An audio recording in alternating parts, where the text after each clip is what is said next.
Excel PU college ಗುರುವಾಯಿನಕೆರೆ, ಕರ್ನಾಟಕದ number 1 PU college. Admissions open now. ಇದು ಪ್ರತಿಷ್ಠೆಯ ಹೋರಾಟ. ಏನೇ ಆಗಲಿ ಶರಣ ಆಗಲ್ಲ ಅನ್ನೋದು ಇರಾನ್ನ ಪಟ್ಟು. ಆದ್ರೆ ಜಿದ್ದಿಗೆ ಬಿದ್ದಿರುವಂತಹ ದೊಡ್ಡಣ್ಣನದ್ದು ಬಿಡೋದಿಲ್ಲ ಅನ್ನುವಂಥ ದೈತ್ಯ ನಿಲುವು. ಇದರ effect ಭಾರತಕ್ಕೂ ತಟ್ಟಿದೆ.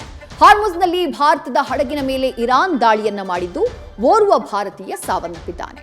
Iran ಕೃತ್ಯವನ್ನ ಖಂಡಿಸಿರುವಂತಹ Bharat Iran ರಾಯಭಾರಿಗೆ summons ನೀಡಿದೆ.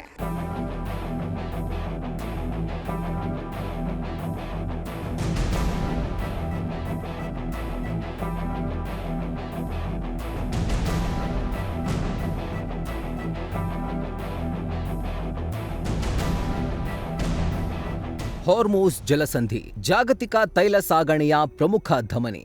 ಸದ್ಯ ಇರಾನ್ ಅಮೆರಿಕ ಬಿಕ್ಕಟ್ಟು ಹಾಗೂ ದಾಳಿಗಳಿಂದ ಜರ್ಜರಿತವಾಗಿದೆ. ಇಡೀ ವಿಶ್ವವೇ ಮತ್ತೊಂದು ಮಹಾ ಸಂಘರ್ಷದ ಬೆಂಕಿಯ ಸನಿಹ ನಿಂತಿದೆ. ಆಗಸದಲ್ಲಿ ಮಿಸೈಲ್ಗಳು ಮಿಂಚು ಹರಿಸ್ತಾ ಇದ್ದು ಭೂಮಂಡಲದಲ್ಲಿ ನರಕವೇ ಸೃಷ್ಟಿಯಾಗ್ತಾ ಇದೆ.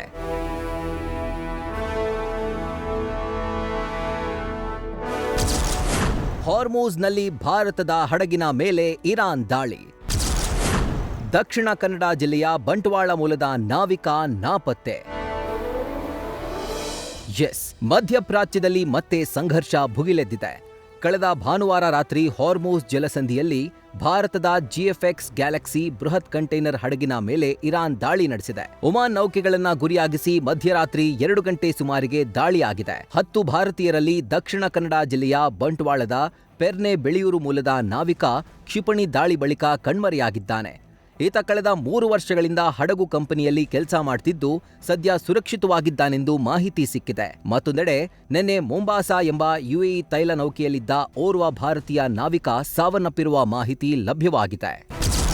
ಒಮಾನ್ ಕರಾವಳಿ ಬಳಿ ಸಾಗ್ತಾ ಇದ್ದ ಭಾರತ ಮೂಲದ ಹಡಗಿನ ಮೇಲೆ ದಾಳಿಯಾಗಿದೆ.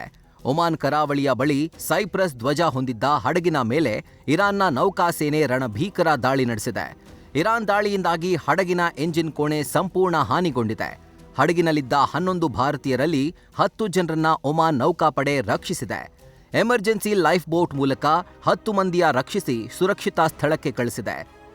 ರಕ್ಷಣೆ ಮಾಡಿದ 10 ಭಾರತೀಯರಲ್ಲಿ ಮಹಾರಾಷ್ಟ್ರ ಮೂಲದ ಇಂಜಿನಿಯರ್ ಕೂಡ ಸೇರಿದ್ದಾರೆ. ಸದ್ಯ ನಾಪತ್ತೆಯಾಗಿರುವ ಓರ್ವ ಭಾರತೀಯನಿಗೆ ತೀವ್ರ ಹುಡುಕಾಟ ಮುಂದುವರೆದಿದೆ.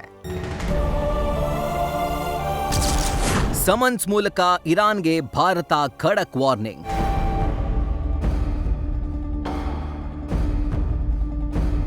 ಹಾರ್ಮುಜ್ನಲ್ಲಿ ಭಾರತೀಯ ನಾವಿಕನ ಸಾವಿಗೆ ಕಾರಣವಾದ ಕ್ಷಿಪಣಿ ದಾಳಿಯನ್ನ ಅತ್ಯಂತ ಗಂಭೀರವಾಗಿ ಪರಿಗಣಿಸಿರುವ ಭಾರತ ಸರ್ಕಾರ ನವದೆಹಲಿಯಲ್ಲಿರುವ ಇರಾನ್ನ ಹಿರಿಯ ರಾಯಭಾರಿ ಮೊಹಮ್ಮದ್ ಜಾವೇದ್ ಹೊಸೈನಿಗೆ ಸಮನ್ಸ್ ಮೂಲಕ ಅತ್ಯಂತ ಕಠಿಣ ಎಚ್ಚರಿಕೆ ನೀಡಿದೆ.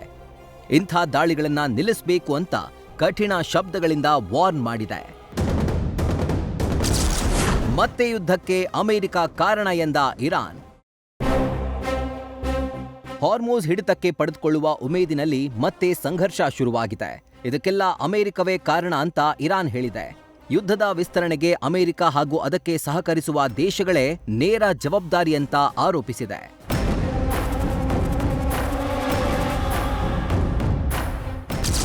ಹಾರ್ಮುಜ್ನಲ್ಲಿ ಹಡಗುಗಳಿಗೆ ಅಮೆರಿಕ ಸುಂಕ.